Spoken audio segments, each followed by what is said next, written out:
Amid a blizzard swallowing the silent highway inside a run-down diner buried in overdue bills, Darius Cole, 52, widowed, is about to turn off the lights and give up for good. Suddenly the door swings open.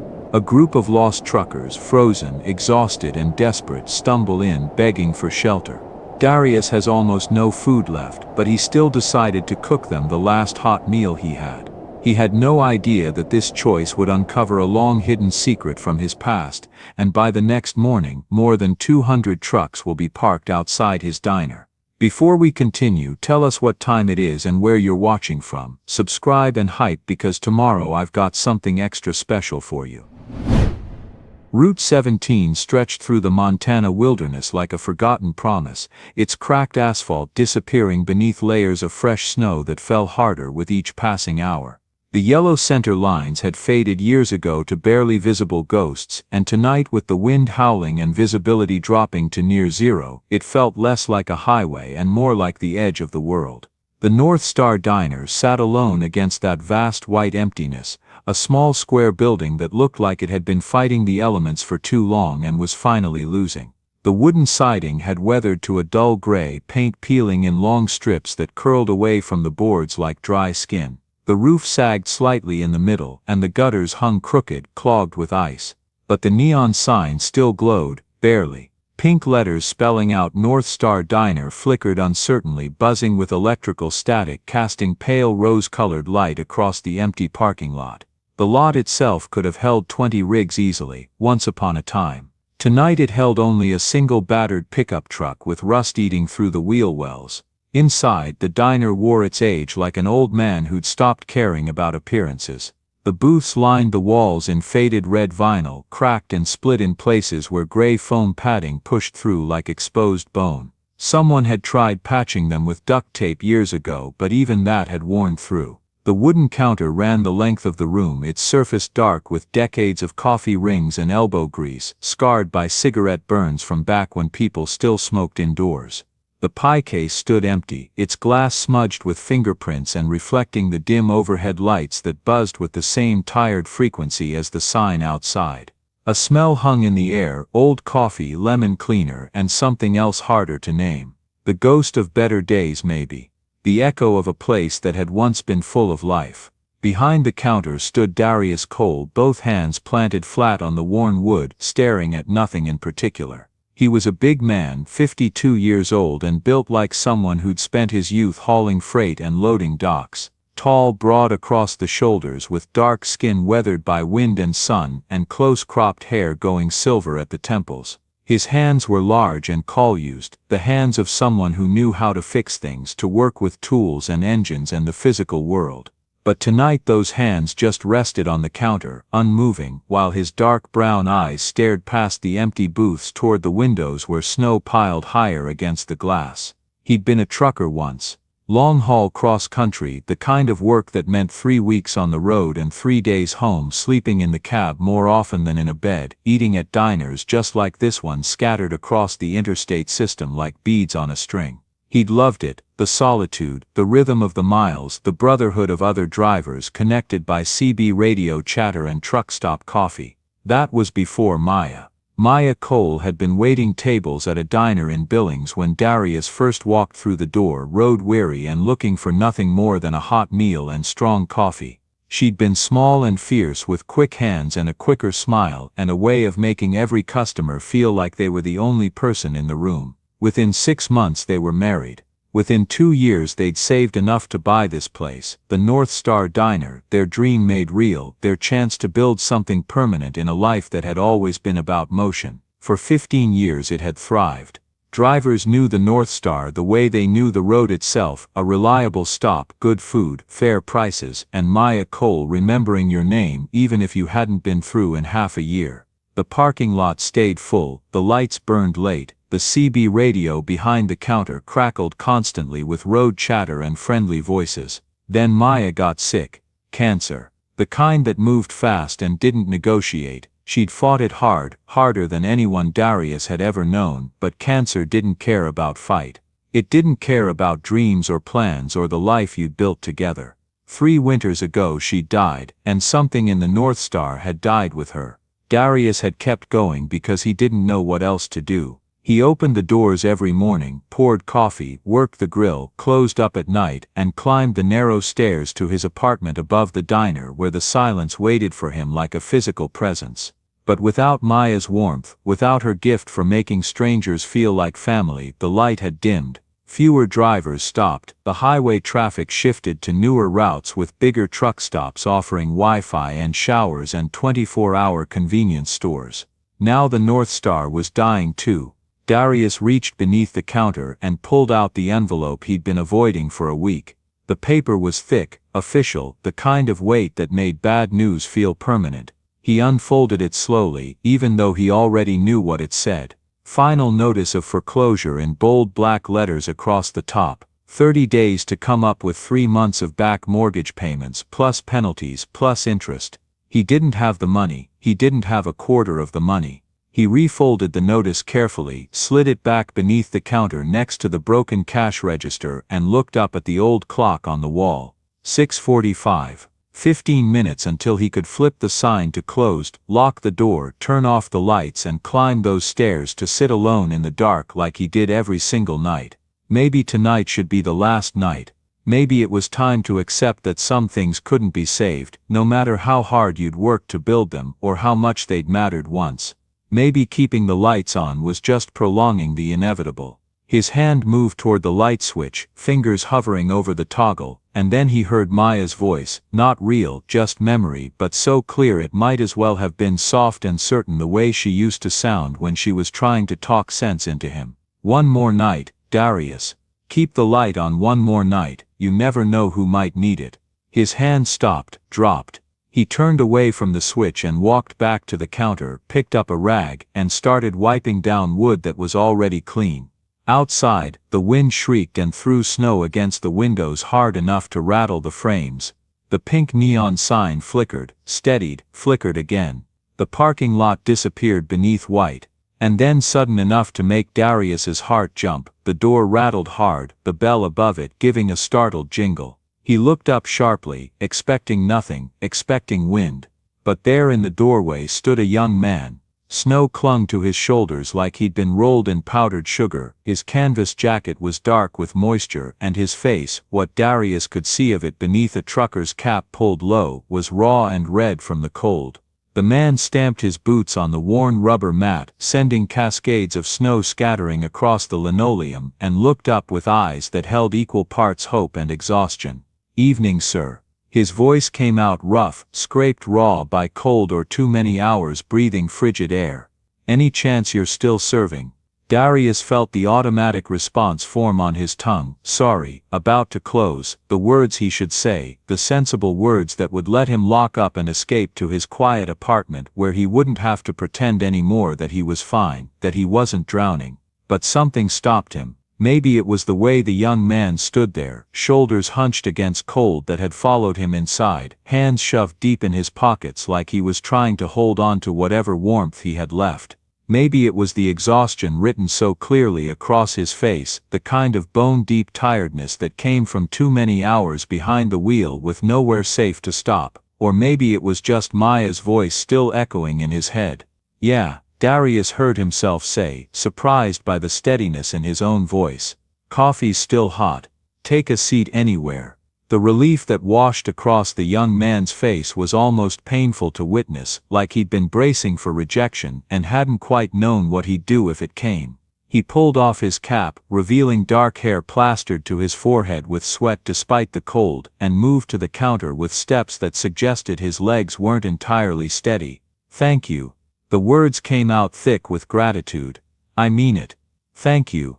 He slid onto a stool, the red vinyl cracked but still serviceable, and wrapped his hands around the coffee mug Darius set in front of him like it was a lifeline. Steam rose between them, carrying that familiar burnt coffee smell that every diner in America seemed to share. "Name's Evan," the young man said after taking a long swallow. "Evan Ward. Been driving since Ohio." Darius poured himself a cup and leaned against the counter, studying the kid properly now. Early 20s, maybe 25 at most, lean in the way of people who forgot to eat regularly. Dark eyes that were trying hard to stay alert even as exhaustion pulled at them. Darius Cole, you headed west? Evan nodded, cradling the mug. Got a delivery in Spokane. Supposed to be there by tomorrow morning, but, he gestured vaguely toward the windows where the storm was intensifying, the world outside disappearing into white. I don't think that's happening. No, Darius said quietly, following his gaze. I don't think it is. They sat in companionable silence for a moment, the only sounds the wind battering the building and the labored hum of the old heater trying its best to keep the cold at bay. Darius found himself noticing details he'd stopped seeing years ago, the way the lights reflected off the chrome napkin dispensers, the gentle tick of the clock on the wall, the warmth that came not from the heater but from having another human presence in a space that had been too empty for too long. You want something to eat? Darius asked, surprising himself again. Evan's expression brightened. If it's not too much trouble. No trouble. Darius moved to the grill, firing it up with practiced ease. His hands remembered the motions, even if his heart had forgotten why they mattered, cracking eggs onto the hot surface, laying down strips of bacon, dropping bread into the toaster. The smells that rose up were familiar and comforting, anchoring him to something that felt almost like purpose. How long you been driving? Darius asked as he worked. About 2 years, started right out of high school. Evan took another sip of coffee. Always wanted to see the country, you know. Figured this was a way to get paid for it. It is that, Darius agreed. See everything there is to see, good and bad. You drive? Used to, long time ago. Darius flipped the eggs with a quick flick of his wrist. Gave it up when my wife and I bought this place. She wanted something permanent, something we could build together. He wasn't sure why he was offering this information to a stranger, but something about the late hour and the storm, and the fact that they were the only 2 people in the world right now, made it feel natural. That must have been nice, Evan said quietly. Building something together. It was. Darius plated the food, and slid it across the counter. Eat up. You look like you need it. Evan didn't argue. He ate with the focused intensity of someone who'd been running on fumes and convenience store snacks for too long. Darius refilled his coffee, and found himself settling back against the counter, watching the young man eat and feeling something he hadn't felt in months. Not happiness, exactly, but not quite so alone either. Outside, the clock in his mind ticked past 7, past closing time, but Darius made no move toward the light switch. Instead he poured himself another cup of coffee, topped off Evan's mug, and let the warmth of the diner wrap around them both while the storm raged outside. Just 1 more hour, he told himself, then he'd close up. Just 1 more hour wouldn't hurt anything. The door shook hard at 7:03, the bell jangling with an urgency that made both Darius and Evan look up from their conversation. The wind pushed through in a blast of freezing air, and with it came 2 more figures, stumbling inside like survivors reaching shore. They were older than Evan but younger than Darius, somewhere in their 30s, both wearing heavy jackets with company logos across the back. Snow had crusted on their shoulders and beards, and their faces held that particular drawn look of people who'd been fighting bad roads for too long. You open? One of them asked, his voice hoarse with cold. Darius straightened, feeling something shift in his chest, a decision point. He could say no, could explain he'd only stayed open for Evan and was about to close. It would be reasonable, expected even. Yeah, he said instead. Come on in. They moved to the counter with the careful steps of people whose legs had gone stiff from hours in a cramped cab. They settled onto stools, and Darius was already reaching for the coffee pot, already moving back to the grill. Bless you, man, the second driver said as warmth from the coffee mug seeped into his hands. We've been looking for a place to stop for the last hour. Everything's either closed or full. Where you coming from? Darius asked, firing up the grill again. Denver, hauling auto parts up to Calgary. The first driver, his name tag read Carl, pulled off his gloves with stiff fingers. Highway patrols talking about closing Route 17 completely. Said conditions are only getting worse. Darius glanced toward the windows where the snow was falling so thick now you couldn't see more than a few feet beyond the glass. The parking lot lights created small halos of illumination that disappeared into white nothing. You call ahead to any motels? Darius asked. Carl shook his head grimly. All booked. storm caught everyone off guard. There's probably 50 trucks backed up along this stretch looking for some place to wait it out. Evan set down his fork, his expression troubled. I tried calling earlier. Even the truck stops are turning people away. Parking lots are full. The door rattled again. Then again. By 7:30, the North Star Diner had transformed from a dying relic into something that almost resembled its former self. 8 drivers occupied the booths and counter stools, their wet jackets draped over chairbacks, steam rising from their coffee cups. The air filled with the smell of frying eggs and bacon, toast browning, coffee brewing. The sounds of forks on plates and low conversation created a backdrop that Darius hadn't heard in so long it felt almost foreign. He moved between the grill and the counter with an efficiency he'd thought was lost, his body falling back into rhythms it remembered even if his mind had tried to forget. Crack eggs, flip them, toast bread, pour coffee. The simple choreography of service, repeated 1,000 times until it became as natural as breathing. A younger driver, couldn't be more than 22, approached the counter hesitantly. His jacket had a rookie company's logo, the kind that hired fresh-faced kids, straight out of school, and paid them barely enough to survive. "Excuse me, sir." His voice cracked slightly with nervousness. Darius looked up from the grill. "What do you need?" The kid swallowed hard. "How much is all this going to cost?" "I've only got about $30 till payday, and coffee's $2, Darius said, keeping his voice level. "Refills are free. Eggs and toast, another $5. Don't worry about it right now, just eat." The kid's face flooded with relief so profound it was almost painful to witness. "Thank you, sir, thank you so much." He returned to his booth, and Darius caught Evan watching him with an expression that was hard to read. Respect maybe, or recognition of something familiar. The bell rang again, 2 more drivers pushing through the storm, then another. By 8 o'clock, every booth was full, and drivers were starting to double up, sharing tables without needing to be asked. The diner held maybe 30 people at capacity. They were rapidly approaching that limit. Darius paused at the grill, spatula in hand, and did a quick mental inventory. The freezer held enough eggs for maybe another round of cooking.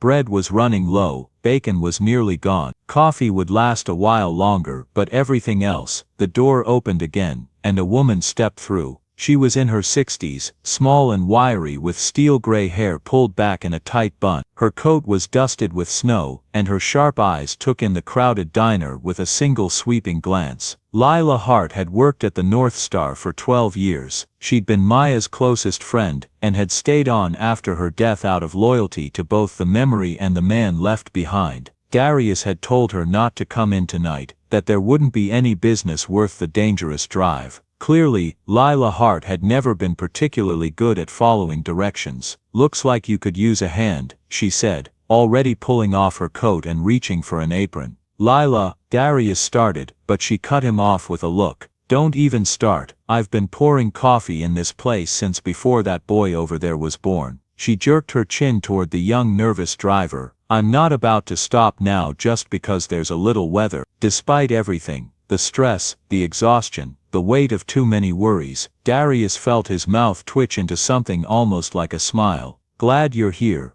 of course you are." She tied the apron with practiced efficiency and surveyed the room. "Now, what do we have for supplies?" They moved into the narrow kitchen together, and Darius watched as Lila opened the freezer and began taking inventory with the sharp focus of a general surveying limited ammunition before a long battle. "We've got maybe 24 eggs left," she said, her voice low enough that the drivers wouldn't hear. "Half a loaf of bread, some frozen sausage, pancake mix, maybe enough for 1 batch, couple cans of beans." She straightened up, meeting his eyes. "Darius, this isn't enough to feed this many people through the night, much less breakfast." "I know, and if more come, I know," he said again, more firmly. Lila studied him for a long moment, her expression unreadable, then she nodded once, sharp and decisive. "All right then, we stretch what we have, make the portions smaller, focus on coffee and toast, keep people warm and fed enough that they don't go back out into that mess." She gestured toward the windows where the storm had reached a fevered pitch. The wind screamed, rattling the frames, and snow struck the glass like thrown sand. "Nobody's sleeping in their truck tonight," Darius said quietly. Not in this, your apartment, Lila asked. If it comes to that. The couch pulls out, there's floor space, we'll make it work. From the dining room, the CB radio crackled to life. Darius had forgotten it was even on. A voice cut through the static, urgent and strained. Breaker 19, anybody got ears on Route 17? Highways shut down hard. We've got drivers stuck out here with nowhere to go. Every conversation in the diner stopped. Drivers turned toward the counter where the old radio sat, its lights glowing green in the dimness. Darius moved to it automatically, muscle memory guiding his hand to the microphone. He pressed the talk button, and his voice came out steady and calm despite the hammering of his heart. This is North Star Diner, mile marker 32, we copy. What's your 20? A pause, filled with static and wind noise, then North Star. Damn, didn't think anyone would still be open. We're at the junction, maybe 10 miles out, got 15, maybe 20 rigs backed up here. No shelter, it's bad. Darius looked around the diner, every face was turned toward him now. Drivers who understood exactly what it meant to be stuck in a truck during a storm like this. The cold that crept in no matter how long you ran the engine. The danger of carbon monoxide poisoning. The very real risk of freezing to death if the fuel ran out, or the engine died. He thought about the supplies in the freezer. He thought about the foreclosure notice under the counter. He thought about how smart money said to tell those drivers he couldn't help, that he was already at capacity, that they should find somewhere else. And then he thought about Maya, about the promise he'd made her, about the reason this place existed in the first place. How far out did you say you were? Darius asked into the radio. 10 miles, but the roads are drifted deep. Not sure we can make it through. You try, Darius said, his voice carrying across the diner. You get as close as you can. We'll keep the lights on. He set down the microphone and turned to find every driver in the place watching him with expressions that ranged from respect to worry to something that might have been awe. Carl stood up from his booth. 20 more people, and we don't have supplies for them.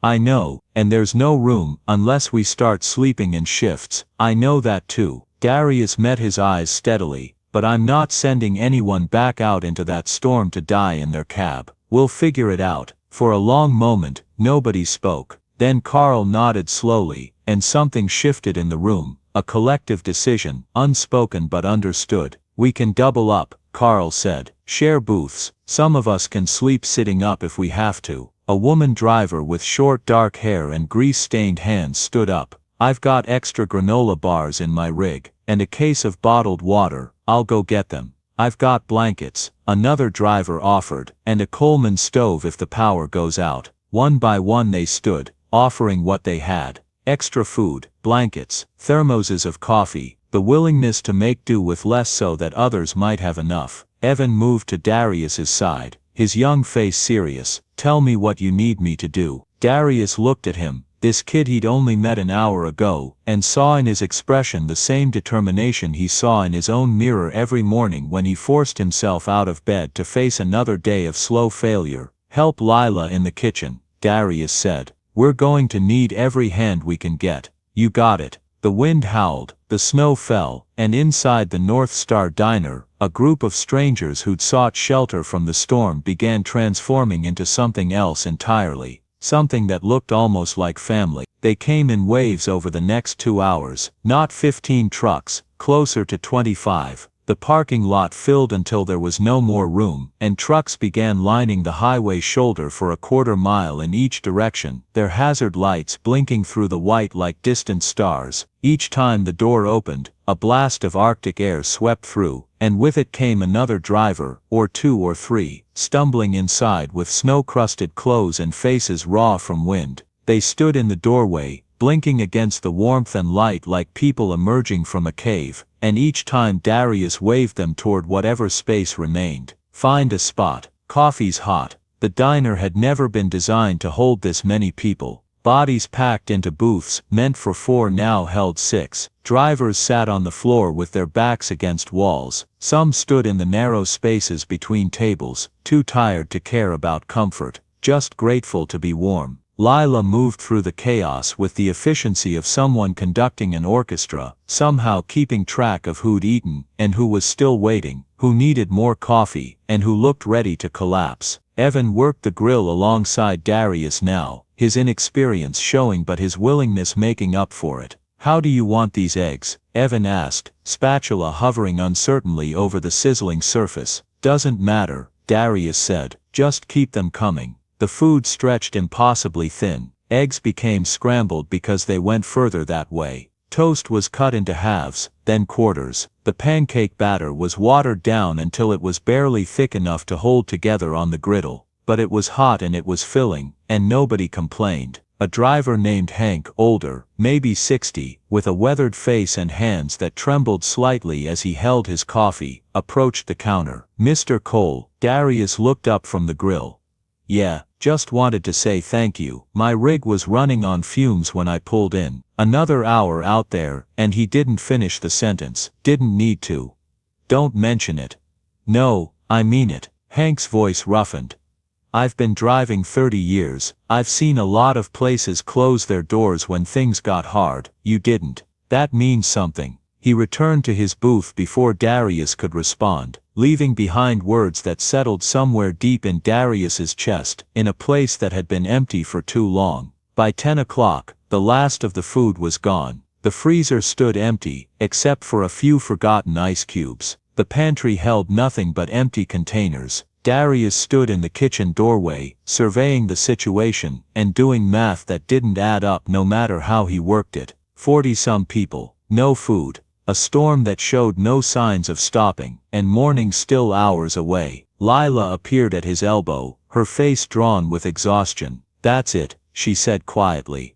"We're tapped out." Darius nodded. He'd known it was coming. They'd stretched their supplies past any reasonable limit, and then kept stretching. But there was nothing left to give now. "The coffee will last a while longer," Lila continued. "But after that we keep people warm and hope the storm breaks by morning." From the dining room came the sound of voices, not complaining but talking, sharing stories, the low rumble of conversation that spoke of people settling in for a long night. Darius moved back to the counter, and looked out over the crowded space. The North Star Diner had never looked like this, not even in its busiest days. Every surface held someone. The air was thick with body heat, and the smell of damp clothes drying. And despite the cramped conditions, despite the lack of food, despite everything that should have made this situation miserable, there was something else present. Community, connection, the unspoken understanding that they were all in this together. Evan was refilling coffee cups, moving between tables with easy conversation. Carl had organized a group near the back to rearrange seating, making more floor space. The woman driver with short hair, her name was Roxy, had produced a deck of cards, and was teaching the nervous young driver some game that involved a lot of laughing. Darius felt something crack inside his chest, some wall he'd built brick by brick over 3 years of grief and isolation. He'd thought the North Star was dying. He'd thought the dream he and Maya had built was over. But looking at this, at strangers helping strangers, at community forming in the midst of crisis, at the simple human warmth of people taking care of each other, he realized he'd been wrong. The North Star wasn't dying.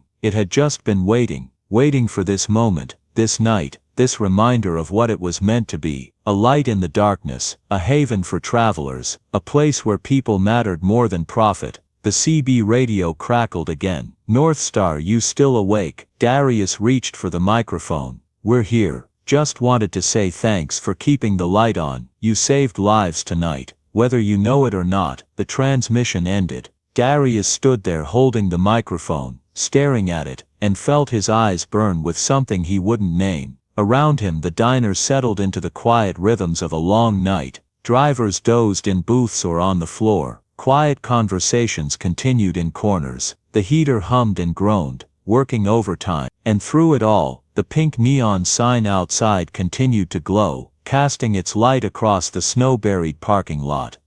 A beacon, a promise, a light that refused to go out. Morning came slowly, the darkness outside fading to gray so gradually it was hard to say when night ended and day began. The storm had eased sometime around 4, the wind dying to a low moan and the snow falling lighter, slower. But the world beyond the windows remained buried under white drifts piled high against the building, the parking lot invisible beneath smooth, unbroken snow. Inside the North Star, drivers began to stir around 6, groaning and stretching, wincing at muscles cramped from sleeping on hard surfaces. Nobody had slept well. How could they pack together like this? But they'd slept warm and safe, and that was worth more than comfort. Darius stood behind the counter, red-eyed and running on nothing but coffee and adrenaline. He hadn't slept at all. Someone had needed to keep watch, to monitor the heater, to make sure nobody slipped outside into the cold. So he'd stayed awake, moving between the kitchen and the dining room, checking on people, adding wood to the small emergency stove they'd fired up when the main heater started struggling. His body ached in ways he'd forgotten were possible. His feet throbbed from standing all night. His back had that deep grinding pain that came from too many hours bent over a grill. But when he looked out over the room at the drivers waking slowly, helping each other fold blankets, sharing the last dregs of coffee, he felt something he hadn't felt in 3 years. Purpose. Lila emerged from the back room where she dozed for a few hours on a pile of aprons. Her hair had escaped its bun completely, falling around her shoulders in a way that made her look younger despite the exhaustion etched into her face. She caught Darius's eye and moved to join him behind the counter. "We need to tell them," she said quietly. "About the food. I know. They're going to ask about breakfast and we've got nothing. Not even bread for toast." Darius nodded, feeling the weight of it settle across his shoulders. He'd kept these people safe through the night, but now morning had come and he had nothing left to give them. The failure of it sat bitter on his tongue. But before he could speak, Carl stood up from his booth and cleared his throat. The room quieted immediately, all attention turning toward the big man whose presence somehow commanded respect without demanding it. "Listen up, folks." Carl's voice carried easily across the diner, rough from too little sleep but steady. "Before we start talking about heading back out, I think we need to talk about what happened here last night." Murmurs of agreement rippled through the room. This man, Carl gestured toward Darius, and 40 pairs of eyes followed the gesture, kept his doors open when he had every reason to close them. He fed us with the last food he had. He gave us shelter when we had nowhere else to go. He didn't ask for anything in return. Didn't even hesitate. Carl paused, letting the words settle like snow on quiet ground. "Now I've been driving for 20 years, he continued. "I've seen a lot of places in that time. And I've seen a lot of places shut their doors on people who needed help. Seen diners turn away drivers because it was past closing time, or because they didn't want to deal with the hassle, or just because they didn't care. The North Star didn't do that. And I think we all know what would have happened if these doors had been locked when we came knocking." The silence that followed was heavy with understanding. They all knew, they'd all heard the stories: drivers found frozen in their cabs after a bad storm, people who'd thought they could wait it out and been wrong. It was the nightmare that lived in the back of every trucker's mind during winter runs. "So here's what I'm proposing," Carl said, his voice gaining strength. "We don't just say thank you and drive away, we do something about it. We make sure this place survives. Because places like the North Star, they're disappearing. The family diners, the independent stops, the places that treat you like a human being instead of a transaction. They're all going under, and if we don't do something, we're going to lose them all." More voices joined in now, a chorus of agreement building like a wave. Evan stood up from where he'd been sitting on the floor near the back, his young face serious in a way that made him look older. He pulled out his phone, checking the screen even though the battery was nearly dead. "I made some calls last night," he said. "Early this morning actually, when the cell service came back for a few minutes. Called some people I know, dispatchers, other drivers, fleet managers I've worked with. Told them what happened here. Told them about the North Star and what it stands for." He looked around the room, making eye contact with driver after driver. "They're coming," Evan said simply. "Word is spreading through the network. People want to help. They want to make sure this place stays open." Darius felt his throat close up. He opened his mouth to protest, to say it wasn't necessary, that he didn't deserve this kind of support. But before he could speak, Roxy, the woman driver with short dark hair and permanently grease-stained hands, stood up. "How many of us have been helped by places like this?" she asked, her voice carrying a challenge. How many times has a small diner or a family truck stop saved you when you needed it, when you were broke or lost or just so damn tired you couldn't see straight? How many times has someone kept the light on for you? Hands went up around the room, almost everyone. Some people raised both hands indicating multiple times. Exactly, Roxy said. We've all been there, we've all needed help, and someone gave it to us, no questions asked. So now it's our turn, now we're the ones who can help. What happened next would stay with Darius for the rest of his life, replaying in his memory during quiet moments, during the times when doubt crept back in and tried to tell him he didn't matter. One by one the drivers approached the counter. They pulled out their wallets, worn leather things that carried licenses and fuel cards and photographs of people they loved but rarely got to see. They pulled out bills, crumpled 20s and smooth 50s and sometimes just 5s, whatever they could spare from paychecks that had to stretch too far already. And each one came with a story. Frank, the older driver with trembling hands, set down 3 20s and spoke in a voice roughened by emotion. I drove this route 30 years ago, he said. Me and my wife, we used to stop here every run. Your wife, Maya, she remembered our names. Every single time, even if it'd been 6 months between visits. His eyes grew distant with memory. My wife died 2 years ago, cancer like yours, and I kept driving because I didn't know what else to do with myself. But places like this, they remind me that there's still good in the world, that people still care about each other. I need that reminder, Mr. Cole, we all do. Sarah, a younger woman who couldn't have been driving more than a few years, placed her contribution on the growing pile and wiped at her eyes. I stopped here 3 years ago, she said. I was on my first solo run and I was terrified. I just left a bad marriage and I was trying to start over, and I didn't know if I could handle the road. Your wife, Maya, she saw me crying in a booth. She sat with me for an hour. Just listened while I talked about everything that was falling apart in my life. She didn't judge, didn't offer advice I didn't ask for, just listened, and when I left, she said, Sarah's voice broke slightly, she said, the road will teach you that you're stronger than you think. She was right. I wouldn't be here without that conversation. Hector, a stocky driver with a thick accent and kind eyes, added his bills to the pile. You don't remember me, he said to Darius. But I remember you. 5 years ago, I broke down on Route 17 in the middle of the night, frozen fuel line. I was panicking because I had a time-sensitive delivery and I was going to miss it.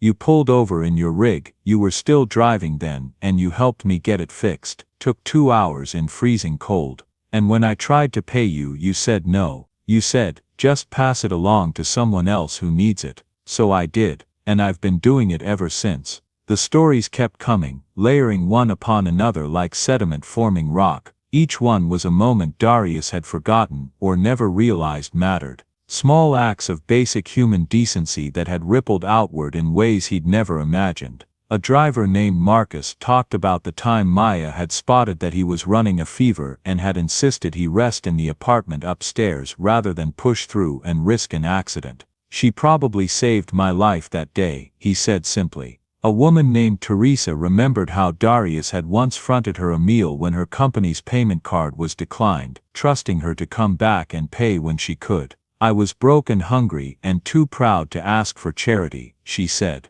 You gave me dignity along with that meal, I've never forgotten it. Jamie, the young nervous driver who'd been so worried about being a burden, stepped forward with bills clutched in his shaking hand. I don't have a story like everyone else, he said quietly. This is my first time meeting you, but last night when I asked about the cost and you told me not to worry about it, he swallowed hard.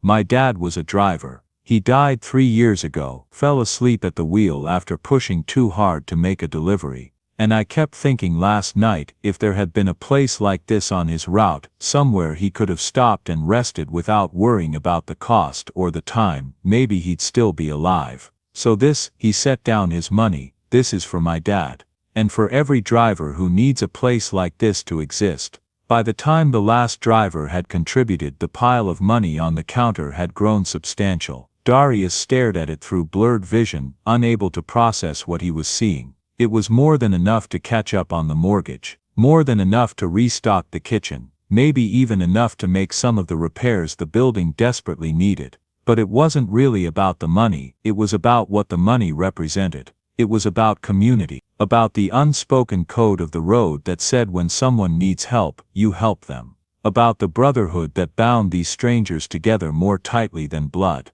I don't, Darius started, then had to stop and clear his throat roughly. I don't know what to say. Say you'll keep the light on, Carl said firmly. That's all we need to hear. Before Darius could respond, the sound of engines rumbled from outside. Deep, powerful diesel engines, multiple of them, approaching from both directions. Several drivers moved to the windows, brushing away the condensation to peer out into the gray morning. What the hell, someone muttered. Darius moved to the door and pushed it open, stepping out into air so cold it burned his lungs. Lila and Evan followed, and behind them came a stream of drivers, all of them crowding into the doorway or pressing against the windows to see. The parking lot, what was visible of it beneath the snow, had begun to fill with trucks, but not the trucks that had been there all night. These were new arrivals, pulling in from the highway one after another, their chrome grills gleaming dully in the weak morning light. First came 3 semis with matching logos from a company Darius didn't recognize.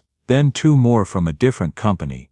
Then a convoy of 5 owner-operator rigs, each one custom-painted and clearly loved by its driver. They pulled into formation with the precision of a military operation, parking in neat rows, their air brakes hissing in sequence like a mechanical symphony. And they kept coming. Trucks from carriers, big and small, flatbeds and refrigerated trailers and tankers. New rigs with gleaming paint jobs and old workhorses that had clearly been around the block a few thousand times. They lined the parking lot and spilled onto the highway shoulder, forming a solid wall of steel and chrome that stretched as far as Darius could see in both directions. Drivers climbed down from their cabs, and Darius felt his heart stutter in his chest. He recognized some of them, faces from years past, people he'd served coffee to or helped with directions, or simply shared a moment of human connection with on some forgotten night. But others were complete strangers, people who'd never set foot in the North Star before but who'd heard the story and decided it mattered enough to make the journey. They gathered in the parking lot, forming a loose semicircle around the diner's entrance, and Darius stood there in the doorway feeling completely overwhelmed, like he was watching something happen from outside his own body. A man in his 50s approached first, wearing a heavy jacket with Porter Logistics embroidered across the back in professional lettering. He walked with the confident stride of someone used to making decisions and having them respected, but his face held a warmth that immediately put Darius at ease. "Will Porter," he said, extending a gloved hand. His grip was firm, the kind of handshake that spoke of old-school values and keeping your word. "I run a regional fleet, about 60 trucks covering 5 states. Heard what you did last night. Actually heard what you've been doing for years. My drivers have been talking." Darius shook his hand, still too overwhelmed to form coherent words. "I'd like to make the North Star an official stop for my company," Will continued, his breath fogging in the cold air. "Regular route station. We'll commit to a minimum number of visits per week, probably 15-20 trucks minimum. Help with supply costs, maybe work out a fuel partnership if you're interested.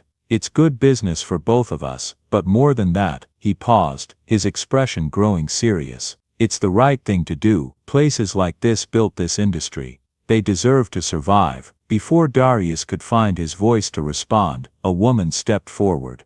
She was probably in her 60s, with steel gray hair cut in a professional bob and sharp intelligent eyes that assessed everything with practiced efficiency. "Linda Morrison," she introduced herself. "I coordinate supply chains for a regional food distributor. We service restaurants and truck stops across Montana and Wyoming." She pulled a business card from her pocket and pressed it into Darius's hand.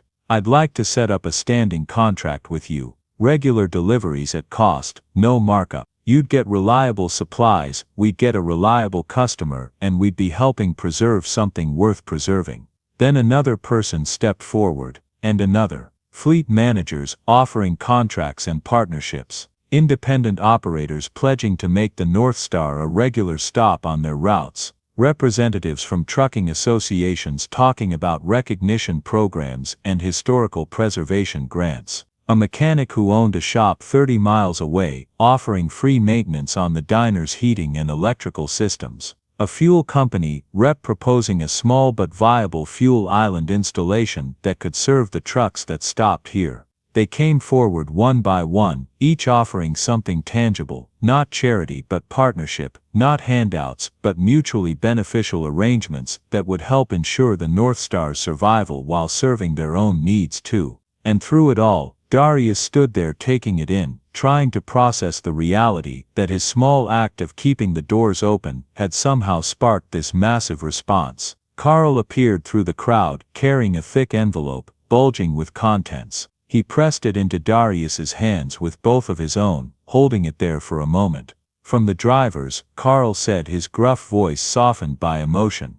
The ones who were here last night, and a bunch of others who heard about what happened and wanted to contribute. We made some calls, passed the word around. This came together in about 4 hours. He paused. Should be enough to catch up on that mortgage we heard about. Maybe get the roof fixed too, and whatever's left over, you use it to keep this place running the way it's meant to run. Darius looked down at the envelope, then back up at Carl, then out at the sea of faces watching him expectantly. His vision blurred, his throat closed completely. He tried to speak, but couldn't force words past the emotion lodged there like a physical object. It was Lila who saved him, stepping forward and speaking when he couldn't. On behalf of the North Star, she said, her voice carrying clearly across the parking lot, and on behalf of Darius, who seems to have temporarily lost the ability to form sentences, a ripple of warm laughter ran through the crowd. Thank you, all of you. You've given us more than money and contracts. You've given us hope. The crowd responded with nods and murmurs of approval, but then Frank, the older driver with trembling hands, stepped forward carrying something wrapped carefully in a faded rag that might once have been a shop towel. Got something else, Frank said, his voice carrying despite its roughness. He approached Darius and began unwrapping the item with slow, reverent movements. It was a CB radio handset, battered and scarred with age, but clearly well maintained, the kind of tool that had been used hard and cared for properly. The coiled cord was worn but intact, and the metal clip showed the distinctive pattern of having been carried on a belt for thousands of miles. You gave me your backup handset outside Cheyenne, Frank said, meeting Darius's eyes. Back in '97, must be 28 years ago now, I'd been on the radio calling for help. My primary had died, and I was trying to navigate through a snowstorm without it. You pulled over, spent an hour helping me figure out my route, and then you just handed me your backup. Said you'd always keep the line open, that any driver could reach out and you'd answer if you could. Frank held out the handset like an offering. Kept it all these years. Used it on every run. It became kind of a good luck charm for me. Reminded me that there were still good people out there. But I figure it's time this came back home. Time it returned to where it belongs. Darius took the handset with hands that shook. The weight of it was familiar, comforting. He remembered buying a pair of these back in the '90s, kept one in his truck and one as backup. He'd forgotten about giving it away, forgotten about Frank and that storm and that moment of connection, but Frank had remembered, had carried this piece of Darius's past for nearly 3 decades and now was returning it like a sacred trust. The crowd had gone completely silent, watching this exchange, and Darius felt something inside him crack open completely, not break open, like a seed splitting to let new growth through. Thank you, he managed, his voice barely above a whisper, then louder, stronger, speaking to Frank but meaning it for all of them. Thank you, all of you. He turned and walked back into the diner, moving on instinct more than conscious thought. Behind the counter, the old CB radio base unit sat in its customary spot, dusty and silent.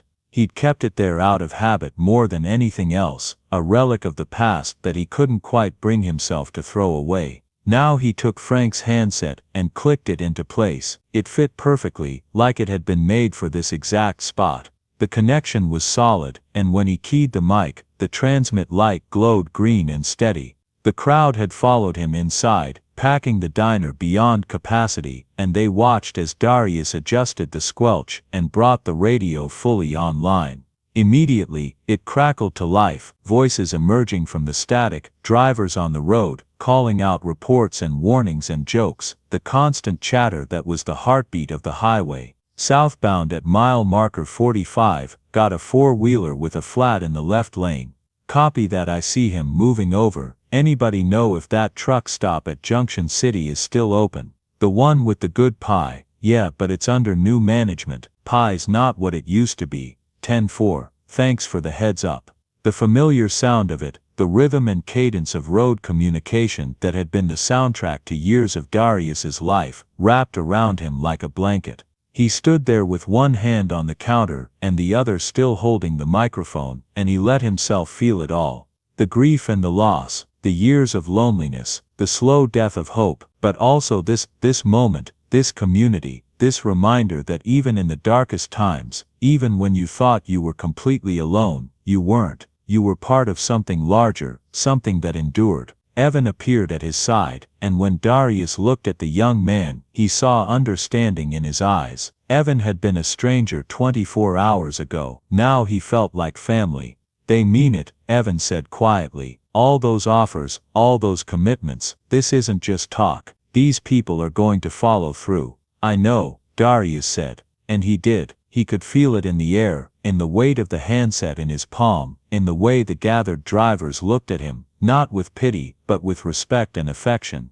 Outside, the morning sun was finally breaking through the clouds, sending shafts of pale golden light across the snow-covered landscape.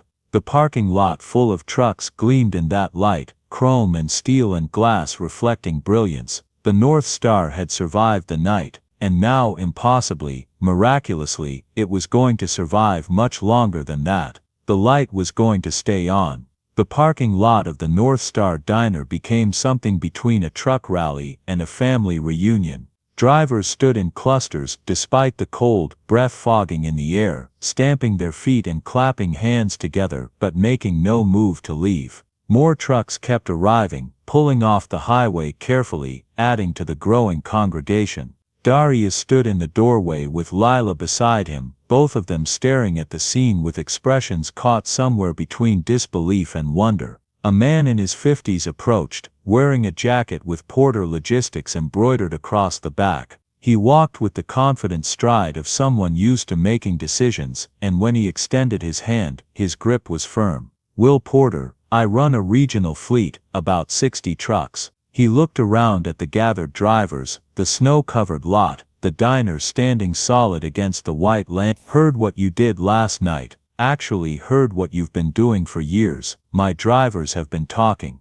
Darius shook his hand, still too overwhelmed to find words. I'd like to make the North Star an official stop for my company. Will continued. Regular route station, will commit to minimum visits per week, help with supply costs, maybe work out a fuel partnership. It's good business, but more than that. He paused, his expression serious. It's the right thing to do. Before Darius could respond, a woman with steel gray hair and sharp intelligent eyes stepped forward. She introduced herself as a supply coordinator for a regional food distributor and offered a standing contract for deliveries at cost. Then another person, and another, fleet managers offering contracts, independent operators pledging to make the North Star a regular stop, representatives from trucking associations talking about recognition programs and historical preservation. They came forward one by one, each offering something tangible, commitments, partnerships, resources. Carl appeared with a thick envelope, pressing it into Darius's hands. From the drivers, the ones here last night, and others who heard about it, should be enough to catch up on that mortgage. Darius looked down at the envelope, his hands starting to shake. The weight of it was substantial, more substantial than the paper and bills inside. It carried the weight of community, of people taking care of their own, of the road giving back what it had taken. I can't, he started, but Carl cut him off. You already did. You kept the light on when it would have been easier to turn it off. Now we're making sure it stays on. Through the crowd, Darius caught sight of Frank, the older driver, making his way forward slowly. He carried something wrapped in an old rag, holding it carefully like it was precious. "Found this in my garage last night," Frank said, unwrapping it to reveal a CB radio handset. Battered but well maintained, it gleamed under the winter light. "You gave me your backup outside Cheyenne back in '97. Said you'd always keep the line open. Figured maybe this ought to come back home." Darius took the handset, feeling the familiar weight of it, and something inside him finally broke completely. His vision blurred, his throat closed.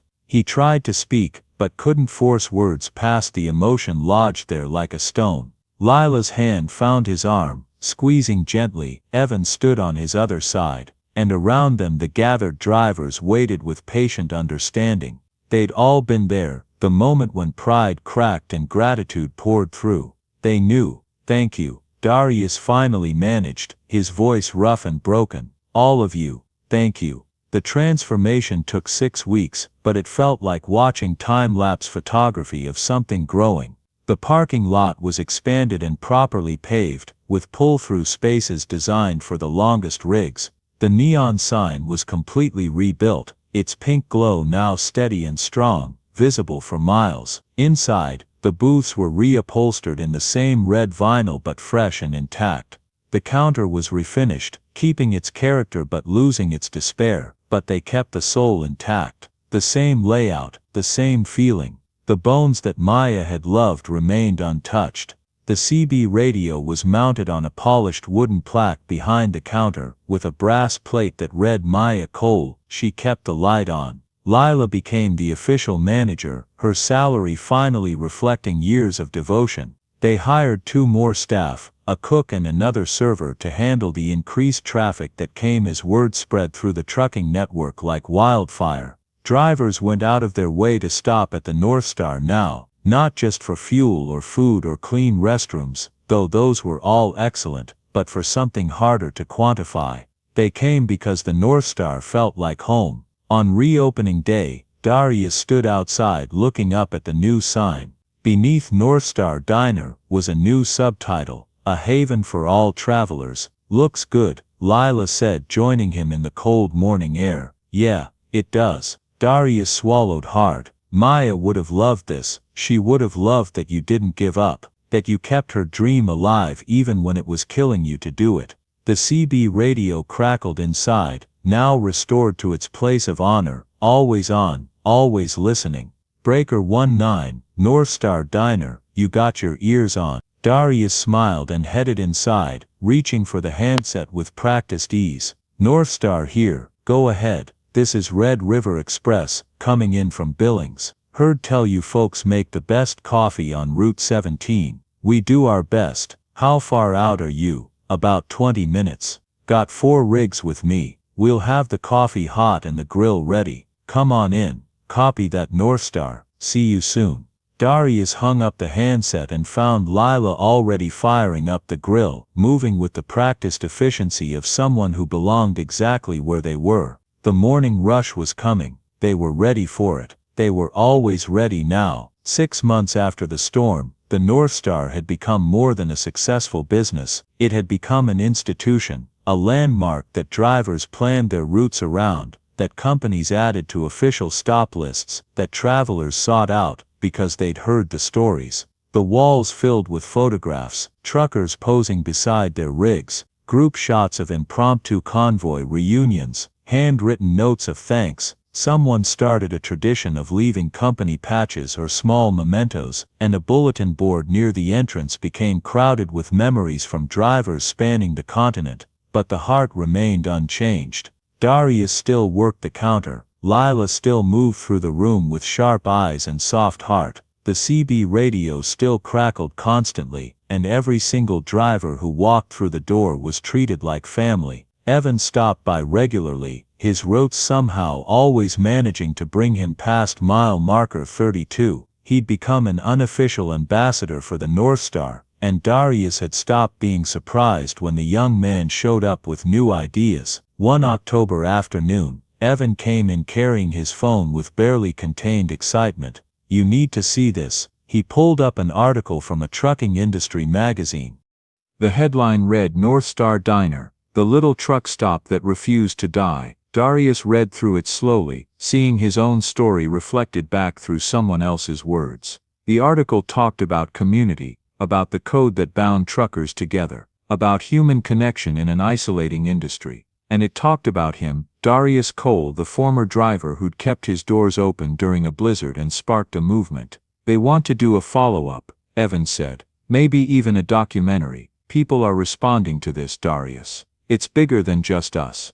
It's just a diner, Darius said, handing the phone back. No, it's a reminder that people still care about each other. That we're not just cargo manifests or delivery schedules, we're human beings, and sometimes we need a place where that actually matters. That night, after the last customer left and the kitchen was cleaned, Darius climbed the stairs to his apartment. It was larger now, expanded during the renovations, but he'd kept Maya's things exactly where she'd left them. Her books on the shelf, her favorite mug in the cabinet, the quilt she'd made draped over the couch. He sat in his worn armchair and looked out the window at the diner below. The lights glowed warm against the darkness. The pink neon sign cast its reflection on fresh snow. The parking lot held a dozen trucks, their chrome gleaming. We did it, he said softly to the empty room, to the memory of the woman who'd believed when belief seemed foolish. We kept the light on. The wind outside carried the distant sound of a truck engine on the highway, but it didn't sound lonely anymore. It sounded like coming home.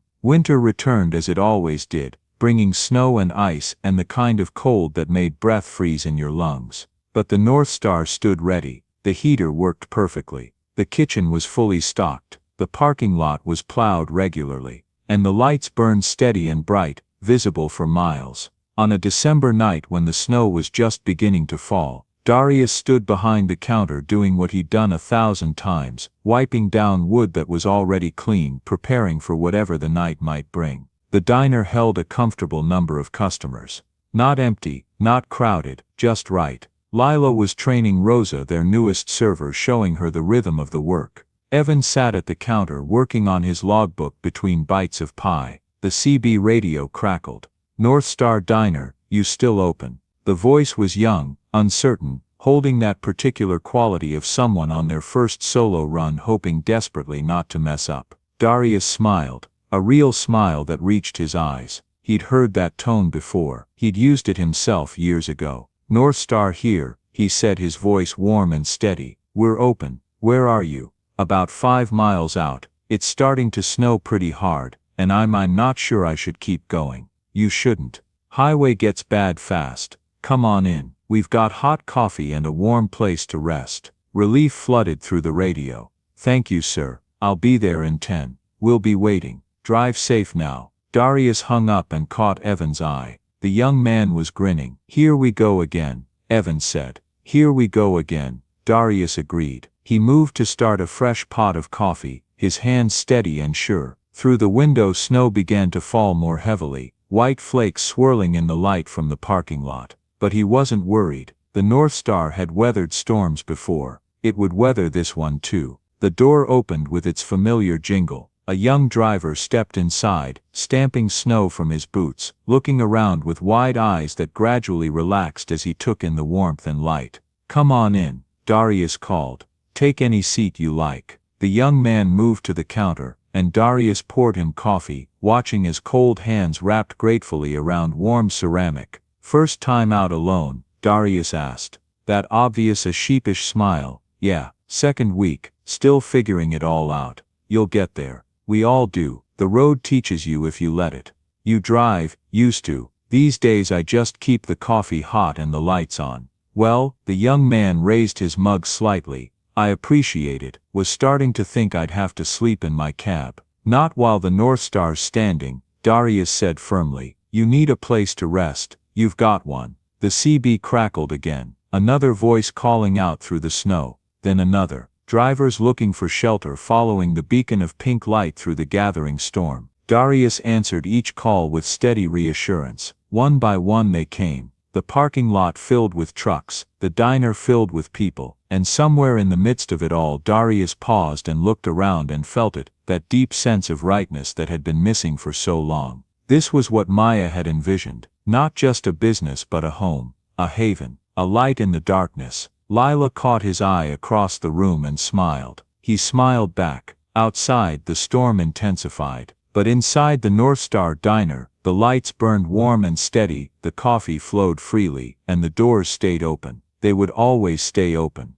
Because that was the promise Darius Cole had made, to his wife, to himself, to every traveler who found their way to this bright place on the edge of the wilderness. The light would never go out. Not tonight, not tomorrow, not ever. The North Star would keep burning, a beacon for the lost and weary, a reminder that even on the coldest nights and darkest roads there was always somewhere warm to land, always someone willing to keep the light on, always home. 6 weeks later the North Star stood transformed, not rebuilt into something new, but restored into the best version of itself. The parking lot had been expanded and properly paved, the cracked asphalt replaced with smooth blacktop marked with clean white lines designating pull-through spaces designed for the longest rigs. Lighting towers stood at intervals, bright enough to illuminate the entire area but angled to avoid blinding drivers. A small fuel island occupied one corner, nothing fancy, just 2 pumps, but it was enough to serve the trucks that stopped here regularly.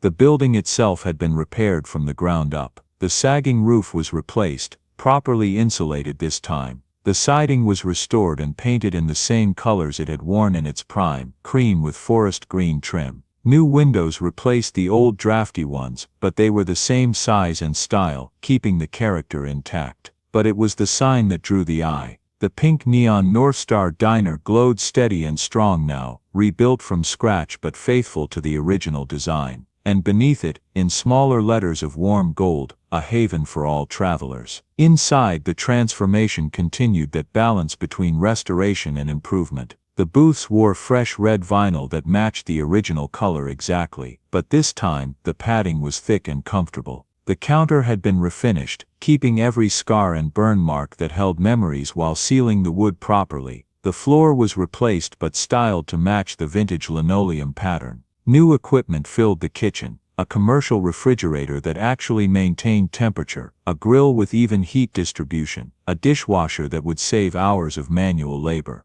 But the layout remained the same, the workflow unchanged. They'd added a small trucker's lounge to one side, nothing fancy, just a room with comfortable couches, a couple of showers, a washer and dryer, and a quiet space where drivers could rest between shifts. It had been Will Porter's idea, and he'd helped fund the construction. But the most important addition sat behind the counter on its polished wooden plaque, the CB radio, restored to full functionality, with Frank's handset mounted permanently in place. The brass plate beneath it read, "Maya Cole, she kept the light on." And beside it, a photograph, Maya behind this very counter, coffee pot in hand, laughing at something just out of frame. Her joy was captured there forever, a reminder of what the North Star had always been meant to be. The grand reopening was scheduled for a Saturday in late spring, when the snow had finally melted and the world was green and new again. Darius had wanted something quiet, maybe a few extra customers, a small acknowledgement, nothing special, but the trucking community had other ideas. By 10 in the morning the parking lot was full. Trucks lined up along the highway shoulder for half a mile in both directions, their hazards blinking, drivers waiting patiently for space to open up so they could pull in. A local news crew had shown up, drawn by the human interest angle, the story of a dying diner saved by the community it had served for decades. Evan had coordinated most of it, working with drivers and companies to create a celebration worthy of the occasion. There was food, not just from the North Star's kitchen but potluck contributions from drivers who'd brought regional specialties from their home states. Texas barbecue sat next to Wisconsin cheese curds, Carolina pulled pork beside Maine lobster rolls. It was a feast assembled from across the country, a culinary map of the highways these people traveled. Someone had brought a portable speaker system, and music filled the air, country and classic rock and the occasional trucker anthem that everyone seemed to know the words to. A driver who played guitar had convinced a few others to join him, forming an impromptu band that set up near the fuel island and played with more enthusiasm than polish. But it was the people that made it special. Hundreds of them, filling the parking lot and the diner and spilling out onto the grass. Drivers Darius had met that stormy night 6 weeks ago, and drivers he'd known for years, and drivers who'd never been to the North Star before but had heard the stories and wanted to be part of it. They came in their work clothes and company jackets, bringing families when they could, wives and husbands and children who'd heard about Daddy's job or Mama's life on the road and wanted to see this place that meant so much. They came with cameras and smartphones, documenting the day, taking pictures beside the sign, inside the diner, with Darius and Lila and the staff. Frank was there holding court near one of the booths, telling stories to a group of younger drivers about the old days when Route 17 was a major artery, and places like the North Star dotted the highway like jewels on a chain. His hands still trembled, but his voice was strong, and the young drivers listened with the respect due to someone who'd earned his wisdom through hard miles. Carl arrived with his daughter, a college student studying engineering, who looked at her father with new eyes when she saw how he was treated here, the respect and affection shown to him by his peers. She pulled Darius aside at one point and said quietly, "Thank you for this. My dad talks about this place like it's sacred. I never really understood until now." Roxy brought her wife and their 2 kids, introducing them proudly to everyone they met. "This is the place I told you about," she kept saying to her family. "This is what I mean when I say the road takes care of its own." Sarah, the young woman who'd talked with Maya about starting over, arrived with a confident stride that spoke of someone who'd found her way. She sought out Darius specifically to tell him she'd bought her own rig. She was an owner-operator now, building her own business. "Your wife was right," she said. "The road taught me I was stronger than I thought." Even some of the company representatives showed up, Will Porter and Linda Morrison and a dozen others who'd made commitments and were following through. They mingled with the drivers, talking shop and sharing stories, the lines between management and labor blurring in the face of shared purpose. The local news crew interviewed driver after driver, collecting stories for their segment. What they were hearing clearly surprised them. This wasn't just about a diner being saved. It was about community, about people taking care of each other in an industry that could be brutal and isolating, about preserving something that mattered in a world that too often valued efficiency over humanity. They interviewed Darius, of course, and he did his best to answer their questions, even though talking to cameras made him profoundly uncomfortable. "Why do you think people responded the way they did?" the reporter asked, microphone extended. Darius thought about it, choosing his words carefully. "I think people are hungry for connection," he said finally. "We live in a world where everything's automated and anonymous. You can go days without having a real conversation with another human being. But places like this, they remind us that we need each other, that we're better together than we are alone." "And what does the North Star mean to you personally?" Darius glanced back at the diner, at the people streaming in and out, at the laughter and conversation and life that filled it now. "It's my wife's dream," he said simply. "Maya believed that everyone deserves a place where they're treated like family, where they matter. I almost let that dream die, but these people," he gestured to the crowd, "they wouldn't let me. They reminded me why it matters, why she was right all along." Around noon, someone called for speeches. Darius tried to decline, but the crowd wouldn't hear it. They gathered around the diner's entrance, drivers and families and staff, and they waited expectantly. He stood on the small step by the door, feeling awkward and exposed, and looked out over the sea of faces. Some he knew well, others he'd never met, but they were all here because of the same reason, because they believed in what the North Star represented. "I'm not much for speeches," he started, and several people laughed warmly, "but I need to say thank you. 6 weeks ago I was ready to give up. I thought I was out of options, out of time, out of hope. And then the storm came." He paused, gathering his thoughts. "When that first driver walked through my door that night," he caught Evan's eye in the crowd and nodded to him. "I almost turned him away, almost said I was closed and sent him back out into the cold. But I didn't, because I heard my wife's voice in my head telling me to keep the light on one more night. And that one small choice, that one moment of keeping the door open instead of closing it, changed everything." His voice roughened slightly, and he had to pause to clear his throat. "What happened that night, and what's happened since, has taught me something I'd forgotten. It's taught me that we're not alone. That when things get hard there are people who will help, not because they have to, but because they choose to. Because that's what community means, that's what family means. He looked around at the crowd, meeting eyes, acknowledging faces. This place, the North Star, it was never really about the building or the business, it was always about people. About creating a space where travelers could find rest and warmth and connection. Maya understood that from the beginning. She knew that what we were really offering wasn't food or coffee, it was humanity. It was someone caring whether you made it through the night safely. Darius's voice grew stronger, more certain. So thank you. Thank you for caring. Thank you for helping. Thank you for proving that places like this still matter, that people still matter. The North Star is going to stay open, and it's going to stay open the right way. Doors unlocked, coffee hot, and the light always burning. That's a promise. The applause started before he finished speaking, building into something that felt less like a claim and more like affirmation. People weren't just clapping for him, they were clapping for themselves, for the community they'd built, for the choice they'd all made to preserve something worth preserving. Lila appeared at his elbow, pressing a glass of water into his hand. Good speech, she said quietly. Maya would have been proud. Think so, I know so. She squeezed his arm. Now come on, we've got a restaurant to run and about 300 people who want to eat in it. The celebration continued into the evening. Drivers came and went, stopping by to pay their respects before heading back out onto the road.